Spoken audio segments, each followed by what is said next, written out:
moving, moving, moving between the worlds. We bring forth all things from within our bodies. Oh, yes, we do. We bring forth all things from within our bodies.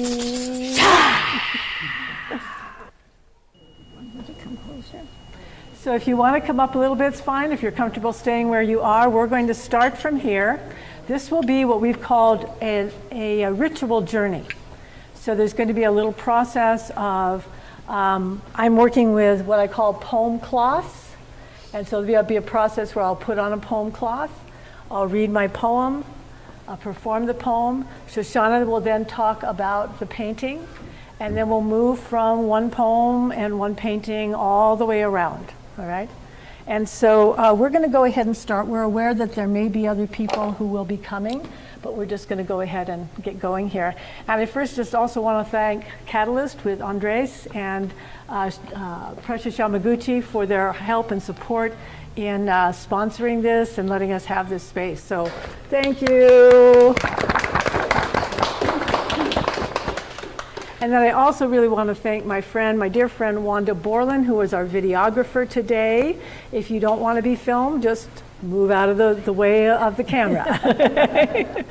She has done many videos for all kinds of events in the community, and I really respect and value her work and that she's able to be with us today. All right, Linda, come on in. So, do you want to, okay, so we'll start with that. All right, if you can't hear us, just wave or something to catch our attention. I grew up on a farm, so I was used to calling my father from the house way out to the barn and saying, "It's time for supper." So hopefully that comes to serve me well here today. So once again, good afternoon, and thank you so much for coming out today. It's such a beautiful afternoon. In the most ancient of times, women regularly entered into a ritual journey together. Like the goddess Inanna, they left behind the light of day to descend into a cave, the place of darkness, the underworld realm of death, destruction, and transformation. There, together in the underworld, they confronted the demons of fear, terror, the fears that kept them small, hesitant, timid, afraid. There in the underworld, they released and transformed their fears. There, they realized the fullness of their own power. Then, ascending back to the light of day, they were ready, each woman, to remake the world, ready to take outrageous action on behalf of all women and the larger community. This afternoon, in the spirit of that ancient tradition, we make this journey together through our outrageous paintings and outrageous poems. So now we will begin to move between the worlds. Moving, moving, moving between the worlds. Moving, moving, moving between the worlds. She brings forth all things from within her body. Yeah. She brings forth all things from within her body. He. Moving, moving, moving between the worlds. Moving, moving, moving between the worlds. He brings forth all things from within his body. He brings forth all things from within his body. We.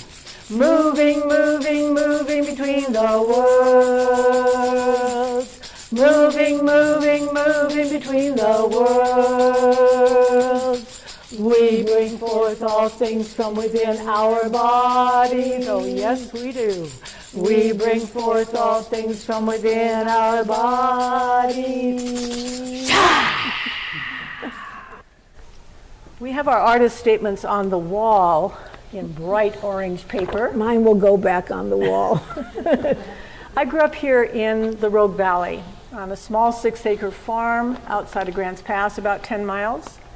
And we were a working class family. I never knew that we were poor because my parents were very resourceful in making sure we always had the things that were needed. So I kind of grew up being close to nature. I grew up not really being aware of the kind of things that you're going to see reflected here today. I grew up writing journals, diaries, when I was very young, and I really found that to be just very energizing. I liked that feeling of what happened when I was writing. So today, these are poems that were not written in response to Shoshanah's paintings. When we got together back in 2011 to plan this, the first time that we did this process, she showed me her paintings, and she said, well, do you have any poems? I said, yeah, I've got a body of work. So we came together, and we were just amazed at how poems went together with paintings. And it's out of that collaboration that Shoshanah, a couple of months ago, said, I'd like to do that again in this much more public space. Are you game? And I said, yeah, I am. So, the first poem is called Outrageous Acts.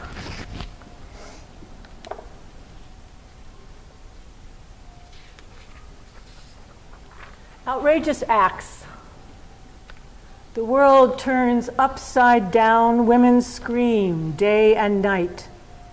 Their children shrink before their eyes. Farmlands grow dry. Their hearts despair. Why is no one there? Common women walk the rivers, deserts, marshlands. Passion fuels their steps. Gangs of female vigilantes dressed in shocking pink carry wooden lathis in Bundelkhand, India. Teams of stalwart women stand for justice. Kali Durga sings through their voices about what's gone wrong, what's come round. The world turns inside out, no doubt, full of courage, bravery. Women sing, stomp, march into the halls of power brokers, put their ravaged, scarred, tested bodies on the line for this time. The world is remade through the power of fierce women performing outrageous acts of creative rebellion, undeterred by forces raged against them. Like bricks fired in the sun, Inanna loves them, every one. Well, I've been drawing and painting since I was probably 3 years old or less. And I had a fairly traditional art training, although it was not my major in life, but, you know, figure drawing, landscape, still life. And around 1999, I went to an art show in the town where I was living, and there was a painting there that was very different from what I was doing, and I said, I want to paint like that. And it was the result of this woman going to a process painting class with a teacher named Michelle Cassou. And the idea behind this process painting was that you forget all about product. You're only painting for your process, your inner process.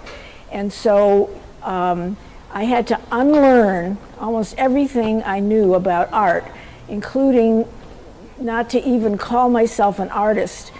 I was a painter, and everything was about just painting and letting it flow out without judgment, self-criticism, comparison, all of that. So I found a teacher in San Francisco where I moved back to in 2000, and for 4 years, every Monday night, I would go to this class.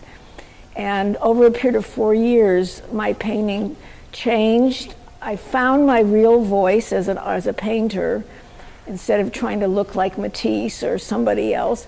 And it was an extraordinary experience, and I don't do it regularly anymore. But this was one of the first paintings that I did. It's called Street Madonna, and it came from a dream of me being in the street at night with these male thugs trying to attack a boy. And I'm there holding him and trying to protect him. And these are completely spontaneous paintings. There's no planning, no sketching it out. You just start painting. And that's true for all of the paintings here. So this is for me it's important because it's the first, one of the first. And to me it still feels a little bit stiff, a little bit cartoonish, but it's really the same. It's about women protecting the people in the world who need protecting. I was raised in a Roman Catholic household, and I found out a number of years ago I had this kind of clear plastic, lucite kind of Madonna, holding Madonna and child, and I found out that the name of that Madonna was Street Madonna. So now I'm going to shift to another poem that took me 56 years to write. It's about being in a mother house where there was not protection. The mother house of a very large international teaching congregation. And this is that story. And this story is called Sister Predator.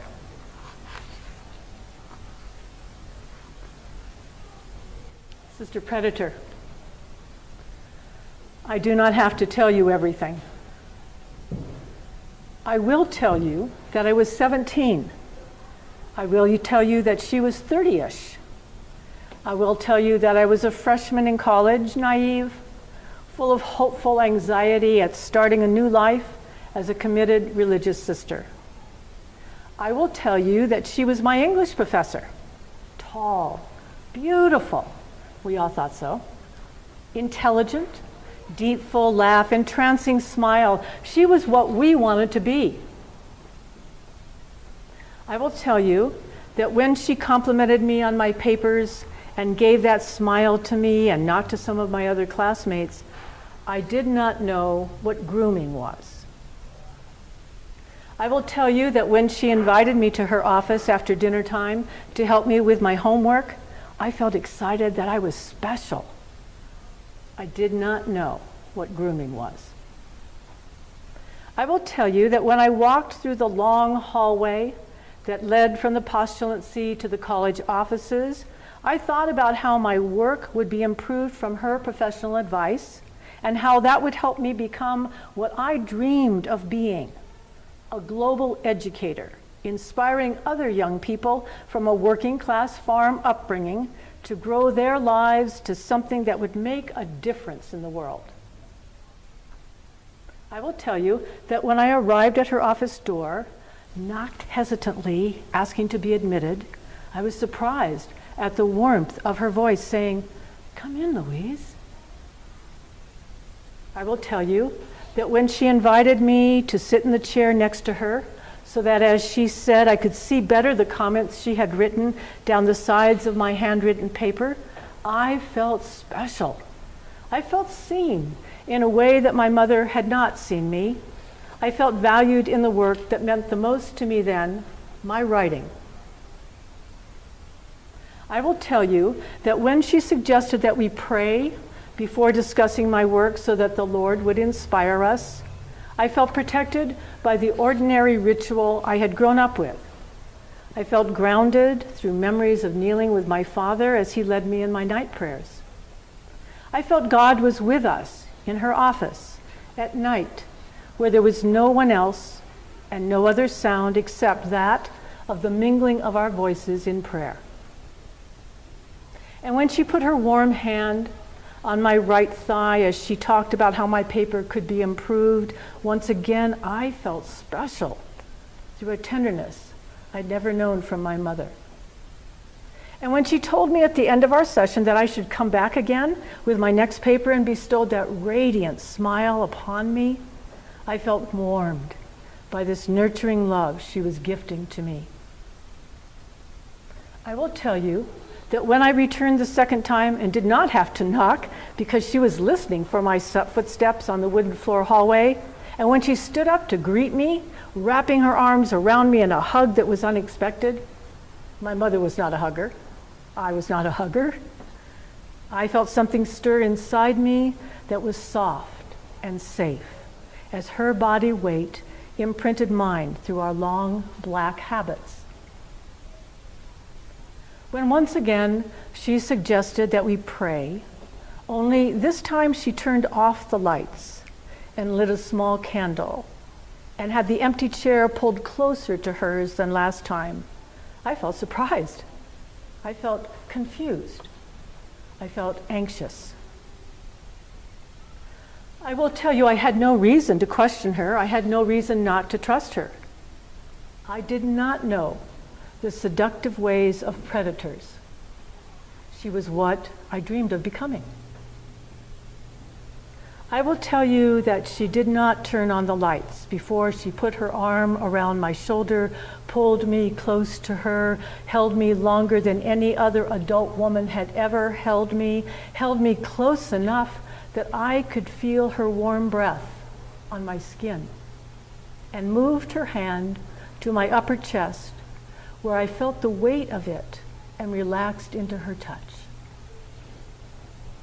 I will tell you, I remember that embrace that ended abruptly when she said, "We should discuss my paper," turned on the lights, which stunned my eyes as I struggled to read her comments written in her perfect handwriting. I will tell you, I don't remember what my paper was about. Once again, she encouraged me to return, said although she had a lot of work to do, her time with me was important to her. I will tell you that when I returned the third time, walking through the long, dark, wood-paneled hallways, I felt increased confidence in who I was because she cared about me, created prayer rituals to honor our work, made special time with only me. When she opened the door and I stepped into the room, the candle was already lit. My paper was open on her desk. She did not motion for me to sit in the chair pulled close to hers. Instead, she hugged me, held me for a much longer embrace than before, stepped away from me, came around behind me, wrapped both her arms around my upper body, moved her hands to my breasts. Her hands felt hot through the warm black wool of my habit. Her hands moved upon my breast, caressing them, fondling them, although I didn't have those words then.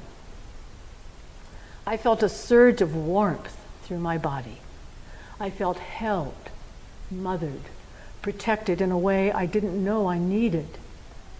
I felt out of time in a ritual of physical connection unknown to me. I do not have to tell you how I learned what betrayal is.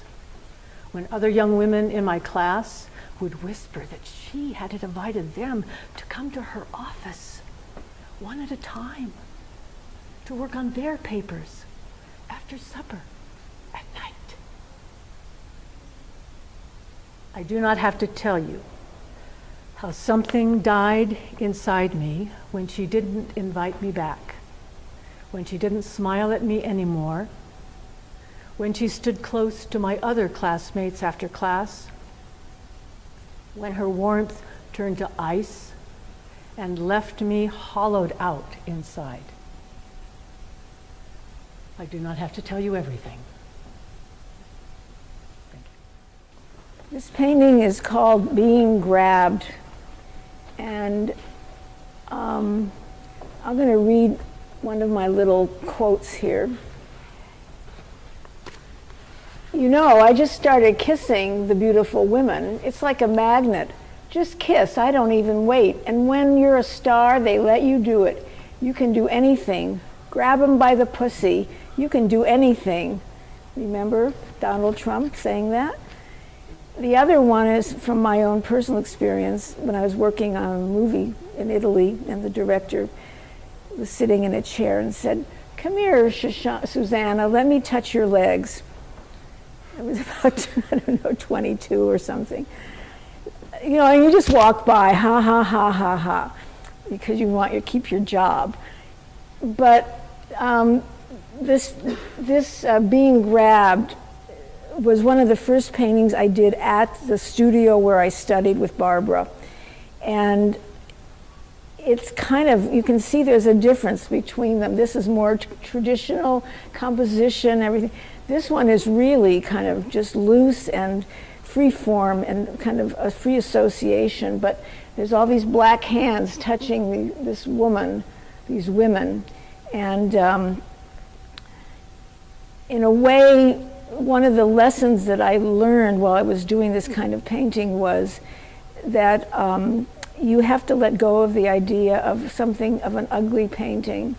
You have to be willing to just be with your painting, and whether it's ugly, whether you think it's ugly or not, because it's coming from within you, and you have to respect that and honor it and love it. So this was one of the great gifts that I got by studying with my teacher.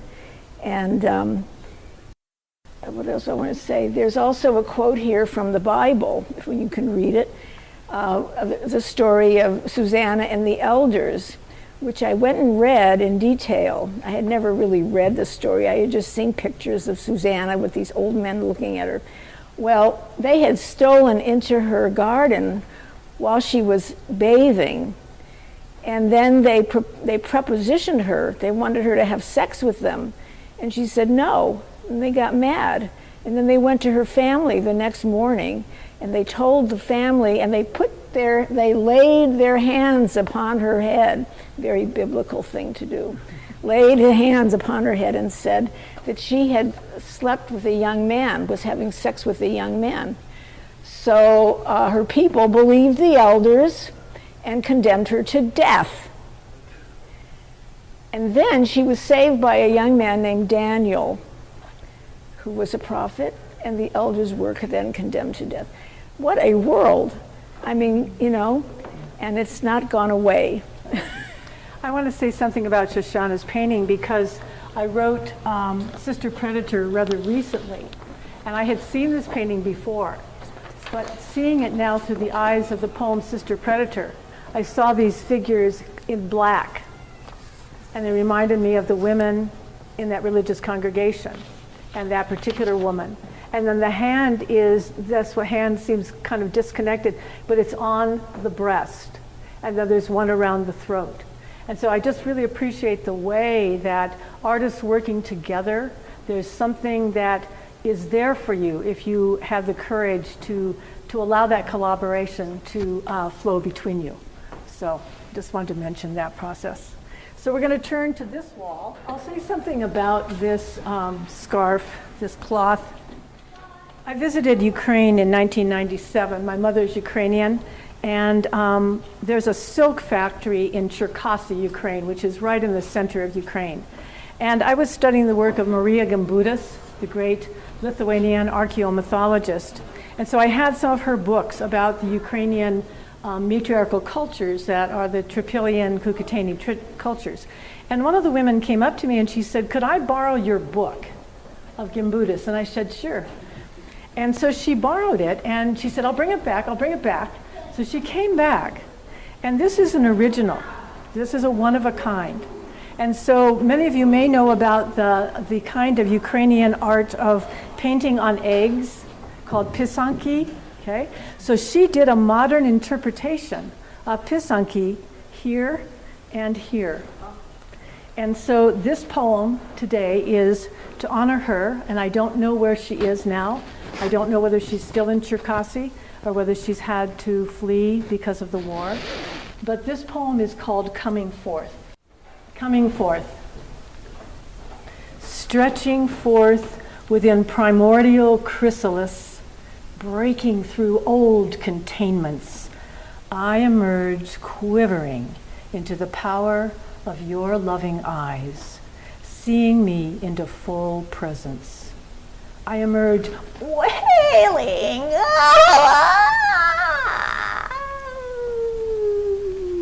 Your vulva-throated voices chant my birthing song, accompany my ecstatic agony.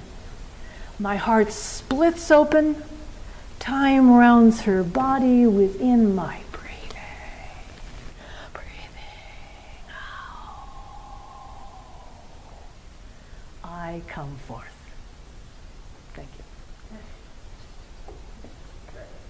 So this is a painting called Inner Woman, and it's significant to me because up until this painting, I had always shown the human body from the outside, like those two paintings there.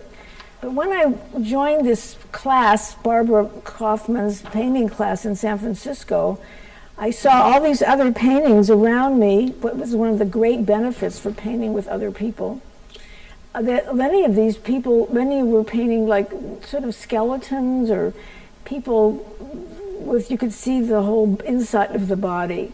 And it made me question, why do I always paint a body from the outside? What would happen if I started from the inside? So this is, I mean, for me, this is a very crude painting from what I had, after having studied figure drawing for years. But it's got the ribs and the brain and the veins and arteries and bones. And so there was this excitement about painting this body in a completely new way and adding anything I wanted to out here. And so it's called Inner Woman, and it was just a kind of turning point in my artwork. It was part of the finding my voice, you know, was trying something new. And after I painted this, whenever I went back and painted a figure from more traditionally, it felt very flat and shallow. And actually, I liked painting the figure from the inside out. It was just so much more interesting to start with the heart and imagine the ribs and the, you know, the hips and everything that's inside the body. It made me more aware of my body too, which was a good thing. So I think that's sort of the main points about this one. And what I want to say is that when we were sitting to pair our paintings, and I heard what Shoshanah was talking about, and I really recognized that that was a kind of coming forth for her, and that kind of stretching from old containments into a whole new form of expression. Right. So it felt very much like we belonged together. So I have a couple of poems in this series, in this exhibit, that are about my Ukrainian grandparents, Anna and Nicholas. And this, maybe some of you have seen something like this before. This is called a ruchnik, and it is just a towel. It's just an ordinary towel that's used for, you know, wrapping bread, drying dishes, but it has other dimensions. It's also a ritual towel. And so the colors of red, black, and white are shamanic colors that you'll find across the world in many, many traditions, Native American traditions, shamanic cultures around the world. So this ruchnik I got from an older woman, and doesn't seem so old now. And she had a huge zipper bag. She was in the underground in Kyiv. You know, you would pick up the train. And she had this huge package of these ruchnik. And the woman I was with, Dacia said, you know, these are not handmade. But this is how this woman makes her living. So she knows how to make these, machine make these. And I said, well, I want to buy one from her then. I, you know, wonder again, where is she now? What has happened to her? So I'm going to wear this today as I read this poem called Beating Sundays. And I want to say that these poems about my Ukrainian grandparents are a way of honoring their experience. Beating Sundays. Going to church as a family, dressed up or not, it didn't matter, because beating Sundays worn their own vestments, colors of storm clouds, black, dark blue, purplish green, blood red. My Ukrainian grandfather, Nicholas, was always in the driver's seat. My grandmother, Anna, his wife by an arranged marriage, and family waited in the car, not knowing for sure if this would be one of those Sundays or not. My aunt said it didn't happen every Sunday, but enough that when she recalled her experience, she sobbed. 85-year-old woman telling her memories for the first time, heart-bruising recollections that lived in her bones, muscles, blood since menstruation had made her a woman. Sunday ritual Eucharistic transubstantiation completed, liquor store beneath the old hotel welcomed his irregular visits. He bought beer crafted from wheat fields holding ravaged bones of indigenous nations. Back in the driver's seat, dark wood mixing with blood in his veins, he returns home. Wife, children, noticing his diminished ability to navigate the wooden stairs leading to the second floor of the old house. Returning from a late afternoon run for more beer, his senses completely altered, high on his own entitlement to her body, vested in his power as patriarch, he demanded the one thing she did not want to relinquish. His rage erupting, punching her body with a force she'd become accustomed to, wrapping her brown hair around his large, farm-worked fist, he dragged her up hardened wooden steps to their bedroom, next to his daughters, whose nightmares would forever echo sounds of her mother's beating Sunday screams, cries, moans. Marital rape. Not a legal thing until 1979, practiced on an irregular basis, evenings after Sunday Mass, in the two-story home of my Ukrainian grandparents, bruised the hearts, souls, psyches of their 7 children, my mother Pauline, the eldest. After the telling, my Aunt Sunday said, when they weren't drinking, you'd never know anything was wrong. It was good. Well, this picture fits right in with the theme of Louise's poem. The statistics on sexual assault against women are just astounding, and you can read them everywhere, the newspapers and all that, and then plus all these personal stories. In fact, we have a sign on the wall behind where David is standing that says, if you or anyone you know has experienced sexual violence, you can put Me Too, write Me Too or their initials or the initials of the person on that wall. This was painted at a retreat at Spirit Rock Buddhist Retreat Center. It was a wonderful retreat called Spirituality and Creativity, and it was led by Anna Douglas, one of the great Buddhist teachers there. And again, it was done in a setting with a lot of other people around who were sympathetic to this process of painting. And I just started this painting, I forget where, I probably started it with this woman's face. But as I progressed, the teacher would add another piece of paper. She said, well, what would you paint if there was another piece of paper here and here? So the whole thing just kept growing over a period of several days, which brings up another point. When I first started painting with these teachers, somehow I had this idea that I was supposed to paint a new original painting every week in one class, 3 hours, you paint a painting. And over a period of weeks, I realized that was just, it's a concept that it didn't have to be. And I watched these other women painting for week after week on the same painting. So I slowed down. I got more and more detailed.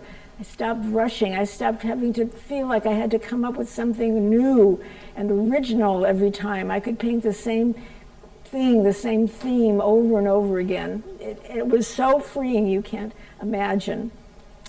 So this one, if you look at the details, there's all these women being mutilated, raped, murdered, and with these sort of monstrous faces. And and tongues. And I had seen that film called The Night Hunter. I don't know if you ever saw that film. Well, at any rate, it was about a preacher who comes to town and finds a widow and courts her and eventually kills her by slitting her throat and driving the car with her in it into the pond in the town. And it was the most terrifying film. But I still remember, I must have seen it like 40 years ago. But this painting had that feeling for me of that underwater massacre. And of course, being underwater, there's a lot of flowing motion. And so the whole body is now used to do these paintings instead of just my arm and hand. And that's another wonderful part of the experience, is to be using my whole body to paint. What Shoshanah said about adding piece by piece to this painting really echoed for me with the generational trauma of my aunt, witnessing, hearing, and then the way that affected my mother and the way that continues to move through. That those are not isolated incidents that happened back then, but because we now know that there is somatic knowing, we know how those memories continue to vibrate because our bodies are water, 90% water. And what I learned when I was doing my doctoral studies in somatics was that there's no linear time in the body. So just let that come in. In the body, everything is now. And so when we do painting, or we write poetry, or we move or dance, we can access that layering of memory and make something of it that can be empowering for others. So this painting is a very, very disturbing painting in many ways. It's called The Strangling. And I spent quite a bit of time when I first was introduced to this painting by Shoshanah, thinking about what happens when there is violence in that very treasured place of your home, between your partners, and what happens when you come out of it. And so this poem is called Woman of the In-Between Times. I am woman of the in-between times, wandering in darkest depth, searching for the one I am not yet and have always been. I am woman of the in-between times. This is not a journey of flight. It is a slow, one step at a time. Keep both feet on the ground. Breathe deeply journey. It is a journey through the in-between times. The journey moves on, moves in me, moves me. The mystery is movement. The movement is my body. I am woman of the in-between times, moving onward, mystery encaved in muscle, blood, breath, bone. Fire and air, earth, water, fire and air, earth, water. Let me emerge, break through, push into light through tunnels of shame, fear, insecurity. I come forth. I am woman of the in-between times. I want to make a comment. So many times when I've worked with women who have experienced violence in their homes, domestic violence, they feel ashamed. Just wrap your head around that. They feel ashamed. I think that's true of any people that are really persecuted. Absolutely, yeah. Yeah. And that shame is something that stops movement. So I wanted to acknowledge that in-between space is a really tough, critical place for a lot of women dealing with any level of violence in their life. Right. Well, this painting called The Strangling was very difficult to paint. I was married twice, and my first husband was he was a, I want to say volatile person, and he did become violent. at times, and he once did try to strangle me. He's just lost control over something I said, and he started to strangle me. And at first I thought it was sort of a joke, you know, like the director saying, "Come here, let me touch your legs." But then I realized that he could really kill me. And so I got away and I went to one of the other rooms in the house. And that night I packed all my important legal documents and my toiletries. And I waited until the next day when he took his nap. And then I just got out of there. I got in the car. We had 2 cars. I got in the car and I drove away. And I went to there was a Buddhist monastery nearby where I used to go and meditate. And I just went there for refuge and then figured out what to do after that, which included never going back to the house, divorcing him, never really having much to do with him again. But it was a low point, and I remember trying to tell my brother that I was really scared and ashamed, and I wanted someone to help me. And my brother was, I think, terribly embarrassed by this whole thing. It was upsetting to him. He didn't know what to do. He said, "Go talk to Liz, my sister-in-law," his wife, who was more experienced handling people's emotional problems. But it was just a perfect example of how, you know, we hide it and we just can't. So painting this painting was an extraordinary experience, because I really got to paint my anger at him, and there he is strangling me, but then I'm also painting him like a demon, and I put a knife in his heart, and there's the monster at the bottom, and the whole thing, and of course you're painting and you don't know quite what you're going to be painting 5 minutes from now. You're just painting the thing you're painting, and it's also very exciting. It's wonderful to be painting something that is taboo, and you get to paint it and get it out of your body, out of your mind. And so it's very freeing. My teacher used to say, better be on the paper than in your head. This painting is called Fear of Dependence. Anybody relate to that in this room? Yeah, I think it's a fear that many of us have, and especially after you've been through a relationship and maybe a new one presents itself. So the counter to that fear of dependence on someone or something outside of us is something that's attended to in this poem that's called "This Is That Place." She stood by the river, her heart quivering with calm. She remembered when she first swam in the cool water. Water bugs entranced her gaze. Silent wind whispered her name. She remembered that this was the place where she knew she was safe, where she knew she was part of everything that lived. In that place, she heard her name in rushing water. "You are my daughter, river child of quiet mind. You are my daughter, river child of quiet mind." Now she was older. Many miles had taken her far from this place.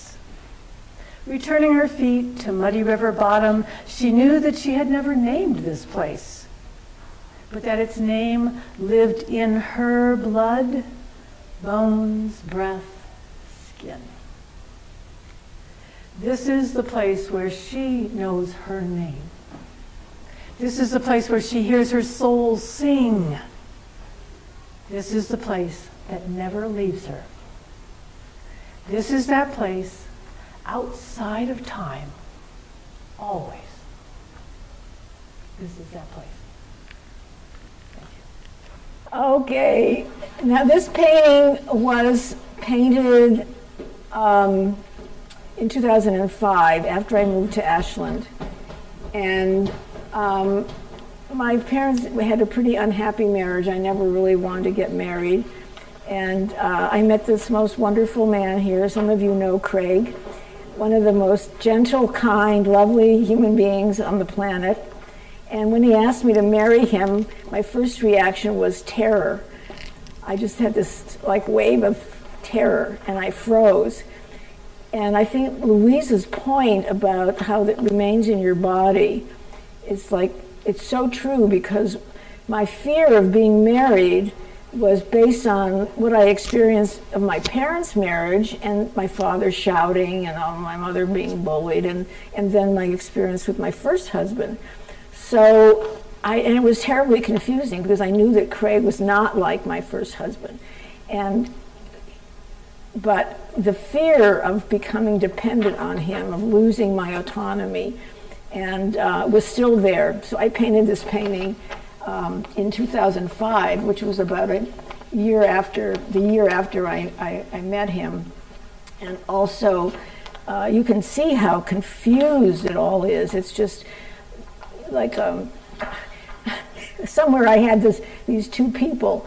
There's the eyes of one of them, and you can see the bones somewhere in there. But then it's all wrapped up in barbed wire because it's painful, and it's just a bundle of barbed wire. So that's the fear. So after I did all those paintings, I was at a workshop, and I said, what can I paint now that is going to break a taboo? Because all these other paintings up till then had been breaking taboos after one after.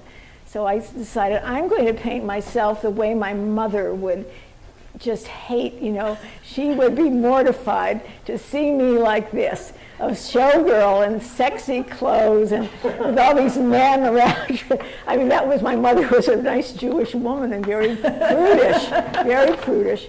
So I decided to just say, what can you do? But I love my mother. But anyway, it was such fun to paint, but it was also exciting and scary because it's just not who I was. I mean, not who I thought I was. I was just this nice Jewish girl. And so painting this image was very difficult in a way, but also very exciting. And now it's my favorite painting. But it's one of the reasons why I didn't show my work for years. This was done in 2007. It was under my bed or in a portfolio until I met Louise and told her about these paintings that I was kind of scared to show anybody, and then her response was so positive. But I really, because I don't want people to just look at this painting and start having all these assumptions about me, basically, about me based on this painting. And so that's why this has been a great opportunity to show the paintings in the proper setting, so you understand where it's all coming from. It's the real you, Shoshanah. It is. Now I own it. My friends say I have to own it. So that process that Shoshanah was just describing is what I felt paired well with this poem I'm going to share with you called Emergence. And this cloth is one of my treasures. I told you about that silk factory in Cherkasy and these women that are silk artists.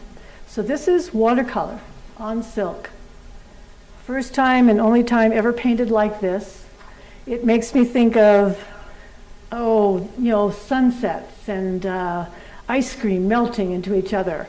And I love it. And it's something that the artist told me. She said, I don't know what happened to me while I was painting this. Something just she kept using the word, coming forth, and I just kept painting. And she said, I want you to have this because you've helped me as a woman from the United States with Ukrainian heritage. You've helped me come forth in a way I couldn't have dreamed of. So again, I wear this with her memory. And this poem is called Emergence. And there's two voices. You can see it more on the paper, but I'll do my best to bring that out to you. Emergence.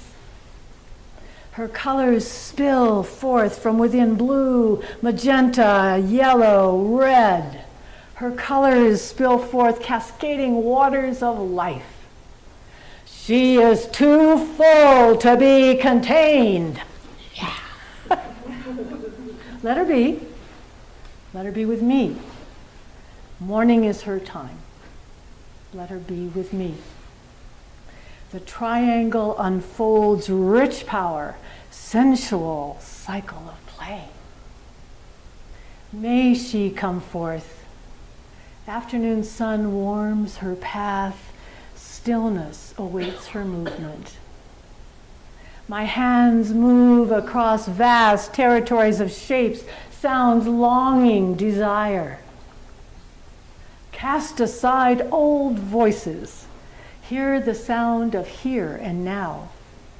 She gazes from the never before into your soul. There is nothing that has to be. Everything slips inside the undulating play of my heart's longing. The never before knocks at my door. Your impish face catches me off guard. My hands move mountains, shape rivers of surprise.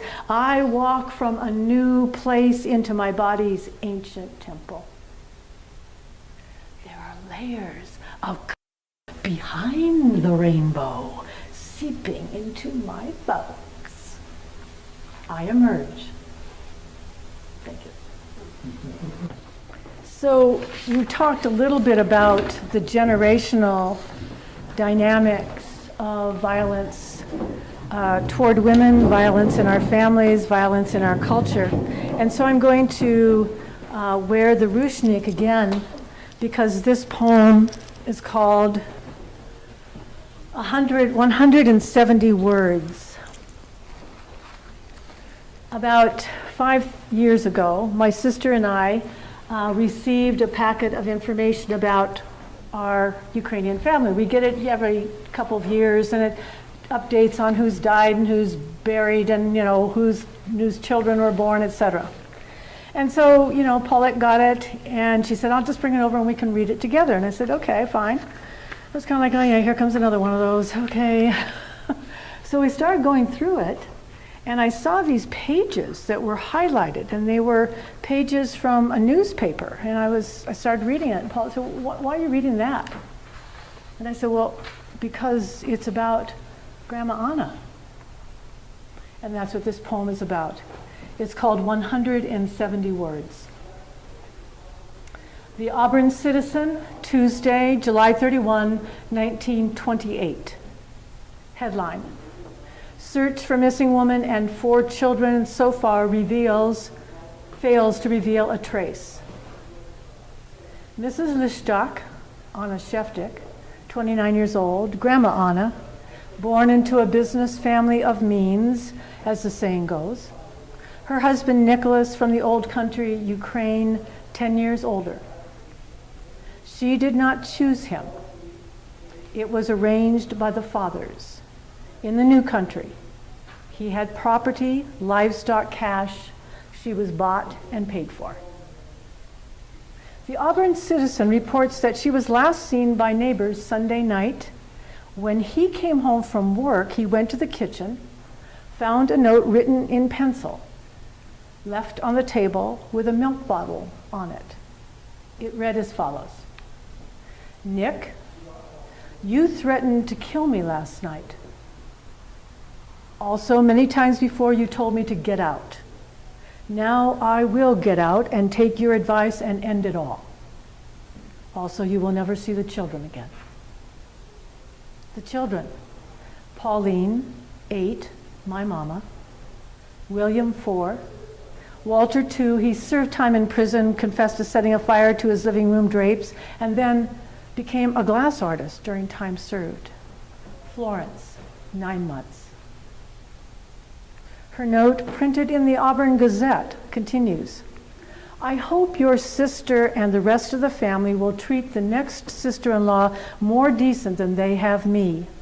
Nick, you know, if you killed me, you would go to jail.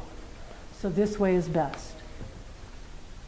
I have stood your beatings long enough. Kicking a woman is about the worst thing a man can do to any woman. Well, I hope your sister will help you save as much money in another 10 years as I have, but you did not appreciate it. I always wanted to save as much as possible. I would not take 1 penny from you anymore. $26 was found under her pillow. Don't blame anybody for this trouble. Only you and your family are to blame. 170 words she wrote in pencil before she ran.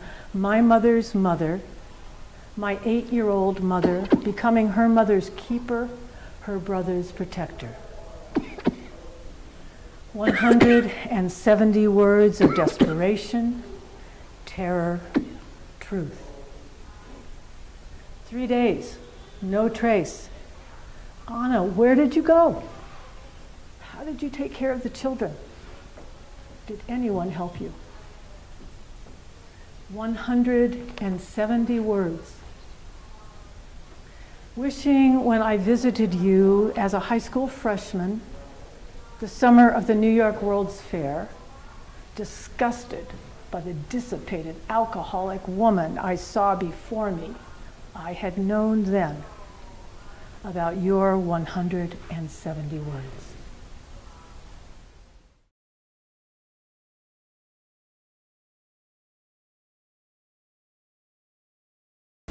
This painting is more of a, not quite so personal, more of a kind of generational story. Just that realization that we inherit the sorrows and memories of one generation after another, after another, after another. And there's a lot of sorrow stories. You know, I was raised in a Jewish home, and there were a lot of stories about the Holocaust, and in my family and our friends, and you know, they're all over. I mean, they're not just the Jews, the Vietnamese, the Ukrainians. I mean, every place you go, there's just sorrows that people carry. And so this painting was a sort of meditation on all my relatives, my ancestors, and this sorrow. And looking at it now, I'm struck by this image of people standing behind the barbed wire at Auschwitz and being trapped behind the wire fencing. And I don't have too many things to say about this. I think it kind of speaks for itself. And the other painting over here, which is also a sort of group portrait of that one is called Sorrow of Generations. That was painted in 2009. This one was painted in 2001, shortly after I started studying with Barbara. And you can see how much more energy is in this painting than this one. This is my experimenting with the skeletons again, and these gorgeous colors that I just adore, the cobalt blue and the black and the red. And I was also experimenting with depicting death, and the way I did it was by having the body start to disintegrate, fall apart. And so you'll see there's places where the skin looks like it's falling off the bones, and then there's little holes in there. And that's, again, this exploring this disintegration of the body, the form, the flesh. At the same time, there are these other forms in here which are really little embryos and cells and beginnings of new life. So it's not just about death, it's about death and rebirth. And that's why the poem that I paired with this is called Moving Between the Worlds. And there's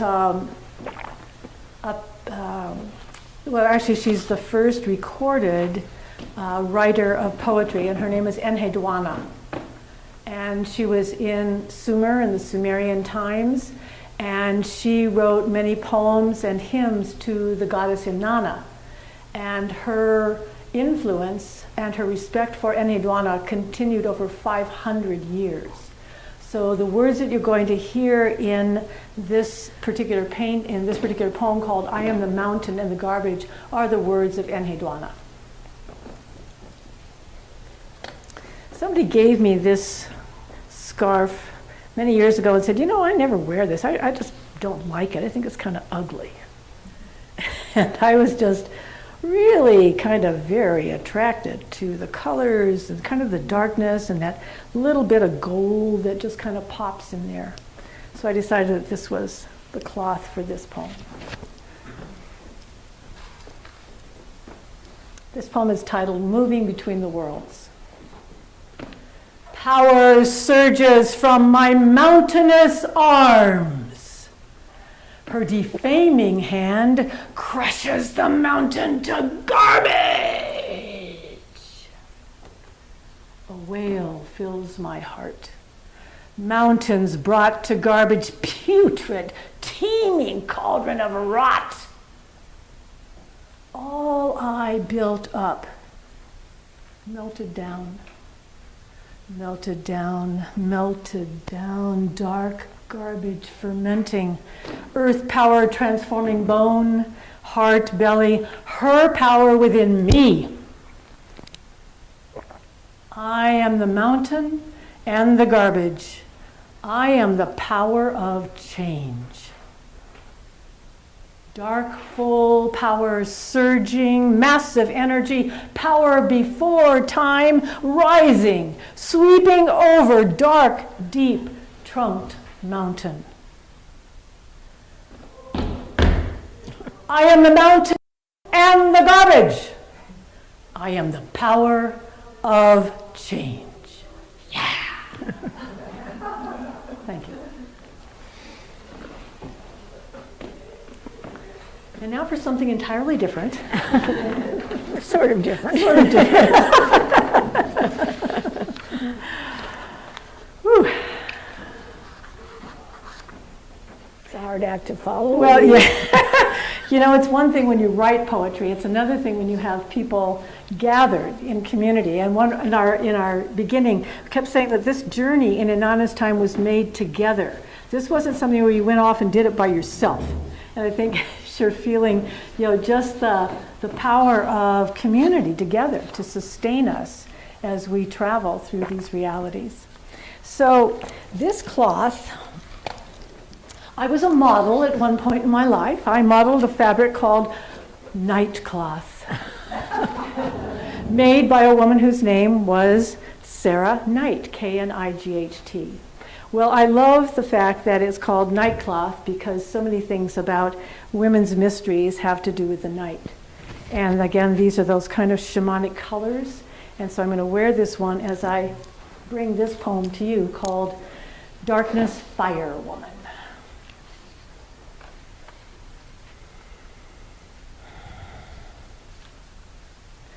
Darkness Fire Woman.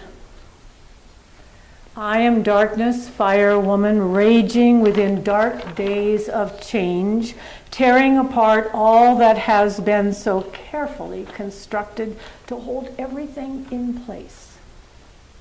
It is not so. It will not be so. You have to let go by screaming your no. You want to scream that with me? 1, 2, 3. No! Watching leaves drop from October trees, not all go at once, some sooner than others. Each leaf has its own time. Alchemical burning reduces leaves to ash. Ash mulches empty gardens. After months of woming darkness, nourishes soil, brings new growth. I am darkness fire woman, resting place for transformation. Flames darkened by my presence intensify power. Suffering is woven into my song. Sing it with others, never alone. Let the rhythms of my fiery dance bring you home. You will not recognize yourself at first. Feel your bones' watery memories stumble in darkness, fall down to the ground without a sound. You have been here before. When my loving heart knocked at your door, you hid, fled, cowered, went numb, trying to protect yourself from an intrinsic pattern of womb-shaping change. I found you, wrapped my dark flames around you, sang you my primeval lullaby, whispered through hot fires, hissing.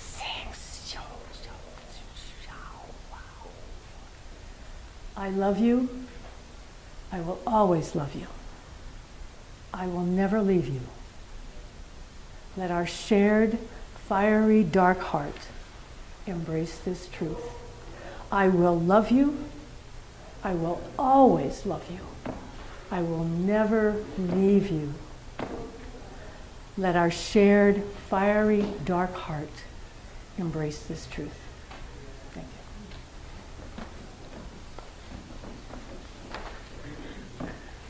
Well, it's really exciting to paint fire. I gotta say, I don't remember too much about where this painting came from, but I think I just was really enjoying painting flames.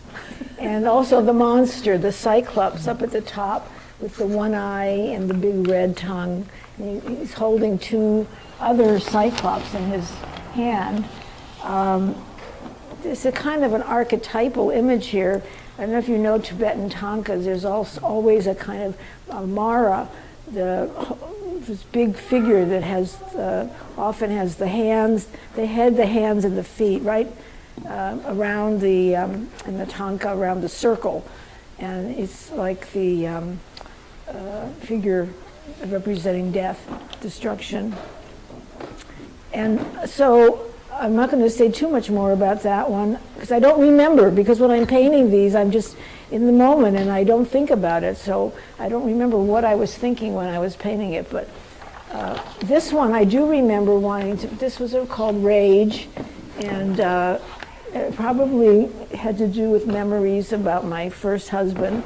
And I started it with this top picture, and it's just the big eyes and the big mouth right there screaming and yelling, and the red around it, the blood dripping.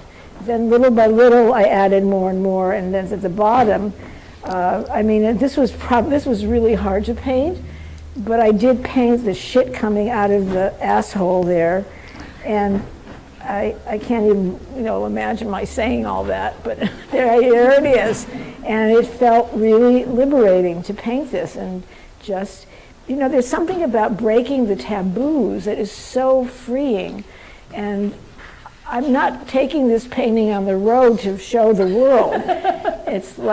I'm not trying to rub everybody's nose in this painting, but it's like for me, it was done for me.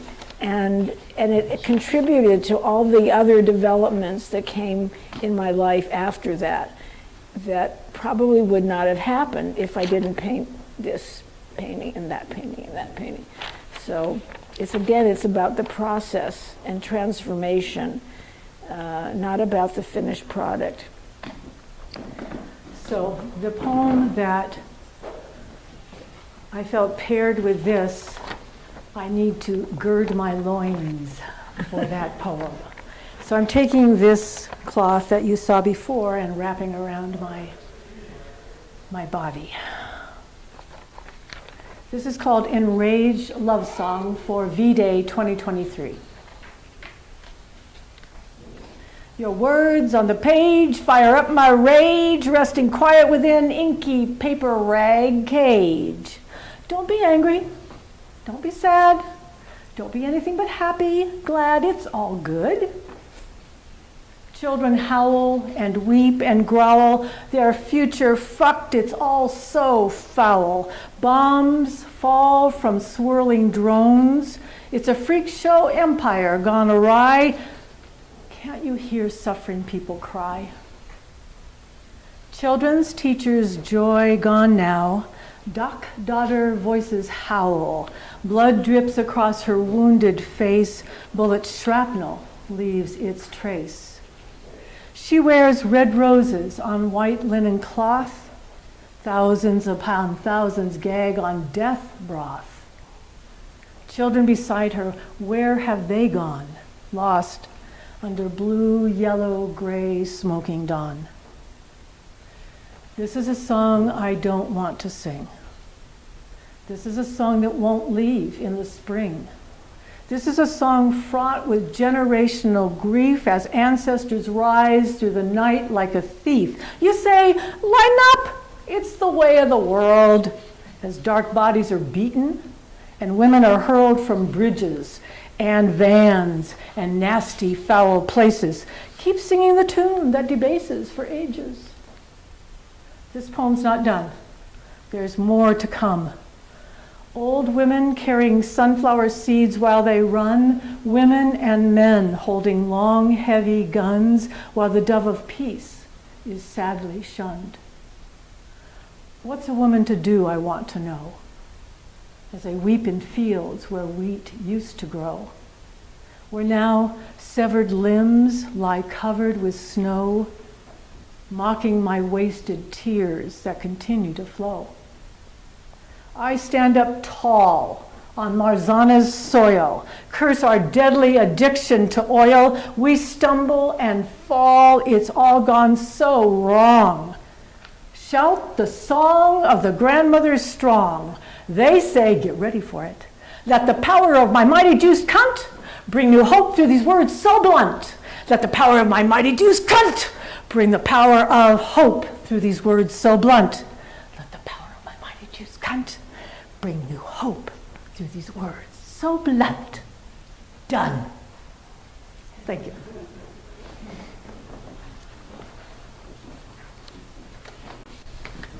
This painting is called Ice Cream Frenzy. And I do remember very clearly painting this painting. I had a friend who was overweight and was sick. She had an operation, I think, and she was in bed. And I was taking care of her.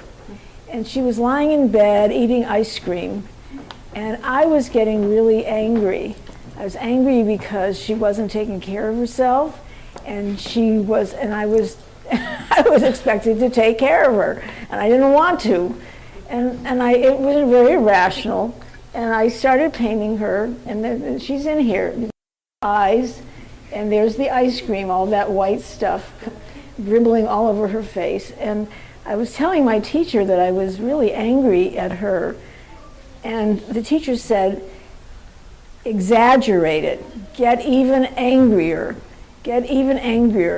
And so I decided, I just punched her in the face, and there I am, with drool, with snot running down my nose and my eyes, and there's my hand with what do you call them, like nails on them, Yeah.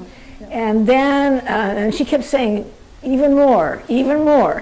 And there's started kicking her with the boots, with the cleats on the bottom, and the most amazing thing happened.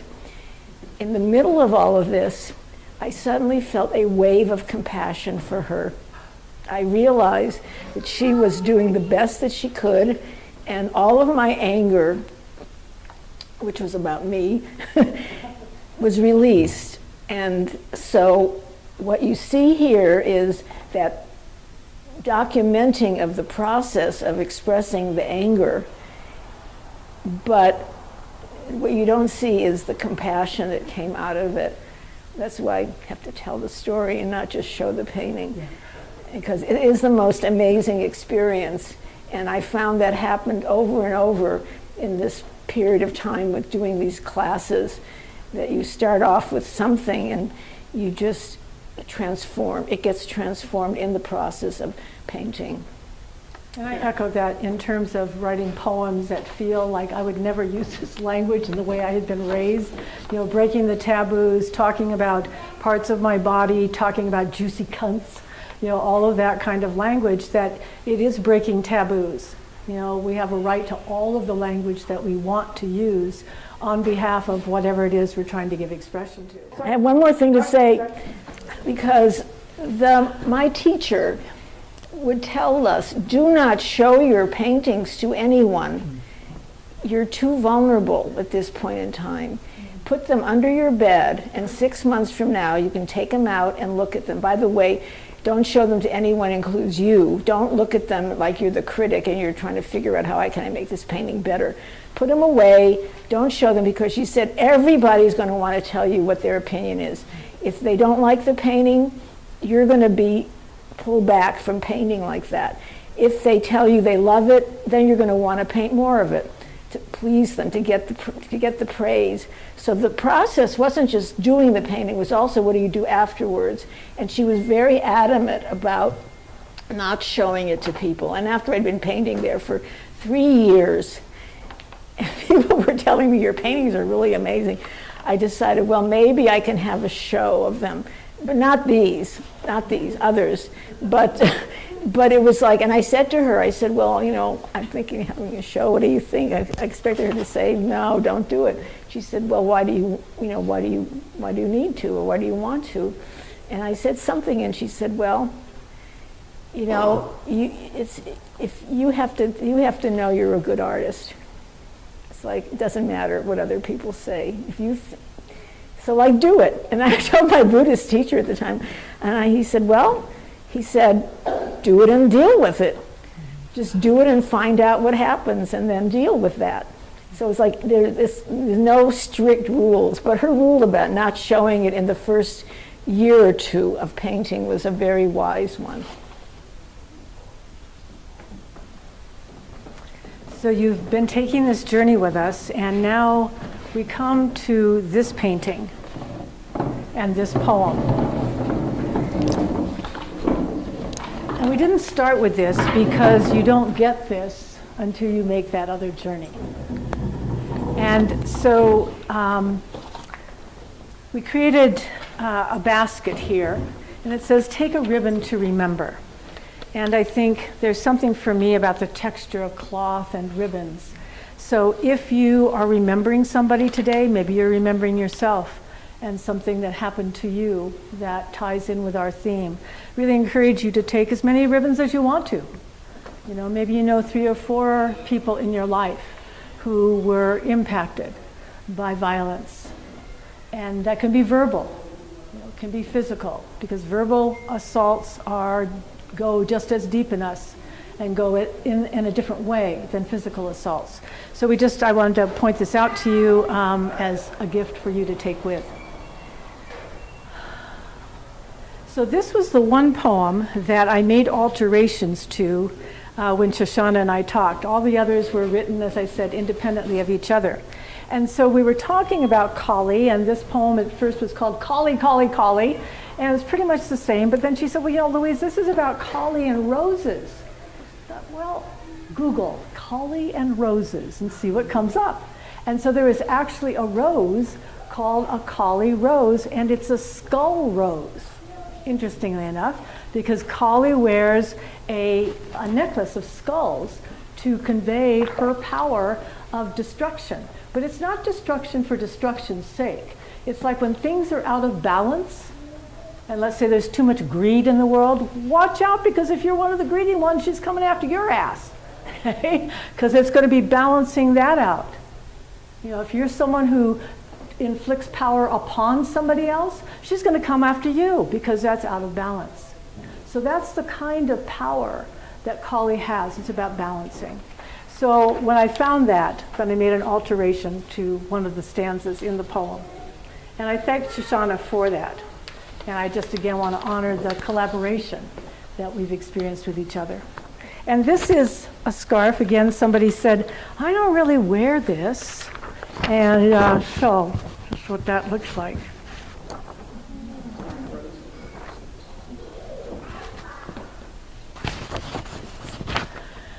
Kali roses. Her heart breaks, aches, gyrates within penis, violated womb, marital rape attack, red, blue, black, get off my back. Anger pisses from her lungs. How could you? Why would you? Stop, get back. Fierce fire, heart screaming, no more. stop now.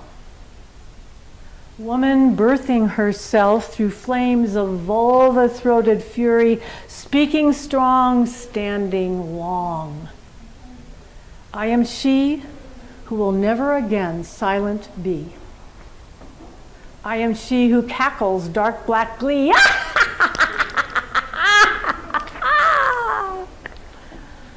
I am she who gathers blood red roses for you and me.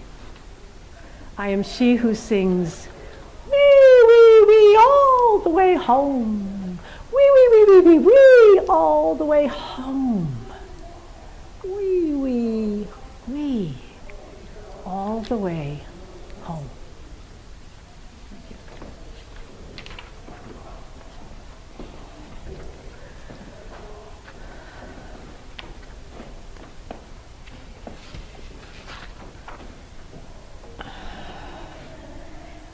This is the last poem, last painting I did in this whole series.